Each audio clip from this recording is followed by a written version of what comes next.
Hello students, आज आपका CA foundation accounts का एग्जाम हो चुका है एंड आफ्टर एग्जाम स्टूडेंट्स का कॉल आया मेरे पास एंड वो लोग उतने खुश नहीं थे जितने यूजली होते हैं। सीए फाउंडेशन के बाद एक रिचुअल है कि सीए फाउंडेशन अकाउंट्स के बाद पेपर देके बच्चे निकले एंड दे आर लाइक कि फोड़ दिया भैया, मचा दिया भैया। वैसा पेपर नहीं गया है। अब लोग का कहीं ना कहीं एक्सपेक्टेशन भी काफ़ी ज़्यादा होता है अकाउंट्स को लेके। हम लोग भी करते हैं कि 85, 90, 95 भी सोचते हैं बच्चे, ठीक है। तो पेपर वैसा नहीं गया है और उसका रीज़न क्या है? उसका रीज़न देखा जाए तो दो रीज़न है। पहला, पेपर काफ़ी लेंदी था। अब मैंने इसे काफ़ी लेंदी था तो ऐसा मैं नहीं बोलूँगा कि एकदम होने योग्य नहीं था, हुआ है। कुछ स्टूडेंट ऐसे भी है जिनका पेपर टाइम पे कंप्लीट हुआ है, ठीक है। लेकिन बड़े सारे स्टूडेंट्स ऐसे हैं जो टाइम को लेकर स्ट्रगल किए हैं। उसका रीज़न ये है कि जब अपन स्ट्रैटेजी बनाते हैं तो पास्ट को हिस्ट्री को देख के स्ट्रैटेजी बनाते हैं। तो काफ़ी सारे स्टूडेंट हैं जो पास्ट पेपर्स देखे and they were pretty confident कि हाँ, हमारा तो आराम से पेपर हो जाएगा। एंड चूंकि इंस्टीट्यूट थोड़ा सा ऐसा क्वेश्चंस डाला है जिसको शायद ना 8 मार्क का होना चाहिए, 6 मार्क का होना चाहिए, और इंस्टीट्यूट 4 मार्क का डाला है, तो पेपर थोड़ा लेती था। मैं एग्री कर रहा हूँ। दूसरा चीज़, क्वेश्चन अनप्रेडिक्टेबल एरिया से पूछा है। फॉर एग्जाम्पल, डेप्रिसिएशन के अंदर सम ऑफ डिजिट मेथड्स यूजली नहीं पूछता है इंस्टीट्यूट। तो ये बड़ा अनकॉमन सा एरिया है, वो हिट किया है।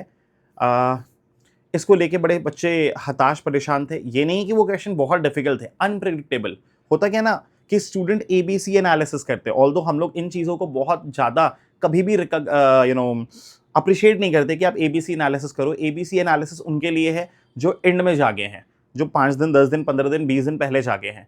जो बच्चे पूरा सीजन पढ़े हैं वो तो सब भी कुछ पढ़ेंगे, लेकिन जो बच्चे थोड़ा सा एबीसी एनालिसिस करके जाते हैं ना, तो वो इन एरियाज को थोड़ा नेग्लेक्ट करते हैं, ठीक है। तो खैर, एनीवेज, मैं ये छोटा सा वीडियो इसलिए बना रहा हूँ कि ये आप मत मानो कि आपका सिर्फ पेपर बिक रहा है। हाँ, पेपर थोड़ा सा डिफिकल्ट साइड में था, लेंदी साइड में था, ठीक है। तो इसका असर आप अपने लॉ के पेपर में मत आने दो, क्योंकि अकाउंट्स के अंदर जो क्वेश्चन इजी था वो काफी इजी था, ठीक है ना।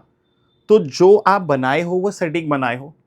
आपका वर्स्ट केस सिनेरियो में भी अगर आप डिसेंट पढ़ाई करके गया था, पेपर दिया है, तो हाँ, आपका एक्सपेक्टेशन था 85 का, वो शायद 85 ना आए, but you will get decent marks, ठीक है। तो अच्छा, ये ट्रेंड है इंस्टीट्यूट का, जब पेपर बहुत डिफिकल्ट आता है या फिर काफ़ी अनकॉमन आता है तो इंस्टीट्यूट अपने एंड से थोड़ा सा पेपर लीनियंट चेक करता है, ठीक है। तो अभी कुछ सोच के भी नहीं होगा। अब आपने क्या करना है? अब आपने लॉ में करना है तैयारी। अब बिना कुछ सोचे आप एकदम से लग जाओ, और ये जो एग्जाम खत्म हो जाएगा फाउंडेशन, तो मैं इस पूरे पेपर का सोल्यूशन डाल दूंगा। सोल्यूशन तो मैं आज ही रेडी कर लूंगा, लेकिन मैं उसको अभी पब्लिक नहीं करूंगा। आपका एग्जाम खत्म हो जाएगा, मैं उस दिन पब्लिक कर दूंगा, क्योंकि अभी आप बिल्कुल भी नहीं लगेगा अकाउंट्स के पेपर में। अकाउंट्स के पेपर में अगर आप 5 मिनट भी लग रहा है ना, तो ट्रस्ट में मुन्ना, वो एकदम एकदम वेस्ट ऑफ टाइम है। आपने अभी अकाउंट्स पे बिल्कुल नहीं लगना है। आप सीए फाउंडेशन पास कर रहे हो, दैट्स फॉर श्योर। अकाउंट्स के अंदर आपका डिसेंट मार्क्स आने वाला है, ठीक है। आपको अभी लगना है लॉ में। पता चला कि आप अकाउंट्स के पेन में रह गए और आपका लॉ बिगड़ गया। अकाउंट्स के अंदर आई नो स्टूडेंट्स बोले कि भैया मेरा 5 मार्क का छूट गया, 8 मार्क का छूट गया, 10 मार्क का छूट गया, कोई दिक्कत नहीं, तो 90 बनाया है ना, तो 70 पाएगा, तो 75 पाएगा, ठीक है ना।